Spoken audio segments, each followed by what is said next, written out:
In the gospel, Jesus said, if your brother sins. Here, my dear friends, Jesus candidly admitted that his followers are not perfect. That his followers are composed of brothers and sisters who are not perfect, but joining together as one community, journeying towards conversion. And our Lord Jesus Christ presented to us his concern about his gathered community of disciples, about his church. That's why he has given us the processes on how to do about fraternal correction. Fraternal correction would always be not condemning, but always in the process of mercy. Mercy and love. As in the second reading, we have heard, owe to one another except to love one another, because loving is fulfilling the law. So, my dear friends, this reminded me of my own experience with my brother when one day, probably I have already shared this to you, but I would like to give stress to this so that we will use it as a message and a reminder for today's gospel reading and the readings. One day, my mother called me and reported to me, Father, one of your brother doesn't go to the church on Sunday anymore. And my reaction was, well, it is his choice. If he doesn't go to the church, well, it's his choice. I was tempted not to say anything. I was tempted just to keep silent. But I was disturbed of today's gospel reading. Am I my brother's or sister's keeper? Yes. So that's why on my day off, I went home and I saw my brother and I told him and I asked him, will you please come with me inside my room and we will talk with each other? And he said, well, okay. So we entered my room and we talked with each other.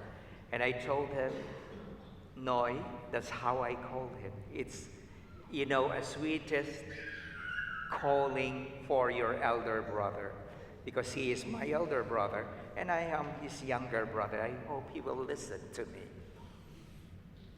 And I told him, Noy, are you happy when I was ordained a priest? And he told me, he looked at me, yes, I am very happy. Why that question? And I looked at him straight to his eyes. Let us talk man to man. Why is it that you are no longer going to the church? Is there something wrong with me? Is there something wrong with the church? Why are you not going to the church on Sunday anymore? Then I look at him straight to the eye, and he casts his glance downwards to the floor and never dared to look at me. And he just keeps silent. Then I asked him, Noy, can you look at me straight to the eye, please? And he started to look at me straight to the eye. And I told him, yes, you are very happy when I was ordained a priest, right? And he said, yes. And I will tell you, when I became a priest, you are part of my mission. And if you, who are a member of my family, I cannot convince to go to the church on Sunday. I cannot convince to go closer to the Lord. How can I say to other people and tell them, go to the church, come to the church, be closer to the community, be closer to the Lord. If you yourself are part of my family, I cannot bring closer to the Lord. If that is the case, I am willing to take off my cassock and leave the priesthood. If you, whom part of my being a priest, I cannot bring closer to salvation. And his eyes began to glisten with tears. And he told me, Father Noy, I am just human being. And I tend to forget sometimes.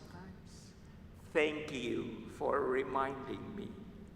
And at that point, he kneeled down in front of me and asked me, will you please hear my confessions? And that was the most touching confession I ever have had in my life as a priest. And I won my brother over. My dear friends, sometimes on today's gospel reading, we tend to focus on the saying of our Lord Jesus Christ, that if he refuses to listen to you, tell the church. And if he refuses to listen even to the church, treat him as you would a Gentile or a tax collector. We tend just to ignore somebody, or if somebody is a problem to me, we wanted them to cut off from our family, from our community, from our church. But this is not the case, my dear friends. This is not what Jesus wanted to stress. Because for him, he loves his church so much that he always associated with sinners, because he wanted them to come back. Am I my brother's keeper? Am I my sister's keeper? Yes. Sometimes we tend to be silent, but we have no courage to say, stop what you are doing. Stop what you are doing because I love you. I don't want you to be damned. I wanted to save you because you are my brother. You are my sister. So, my dear friends, this is the process that the Lord wanted for all of us to follow. Because he wanted us to love as he loves. Because for him, when we are divided, we are not the church.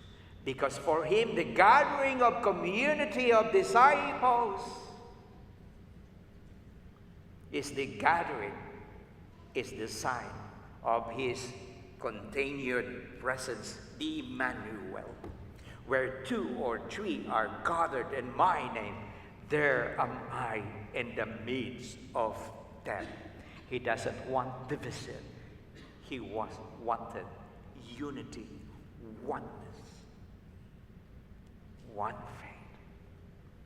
So, my dear friends, we are our brothers or sisters' keeper. So when somebody here in your family, do you say, forget about it? If he doesn't want, then it's his choice. But have we gone our own way to tell him? Jesus said, if your brother or sister sins against you, go and tell him his fault between you and him. Like my brother, He listens to me, so I won over my brother. So, my dear friends, this is the message of today's gospel reading. Because it is the will of our Lord that we are one, a community of believers who gathered not because we are perfect, but because we are together on our journey towards conversion, towards salvation.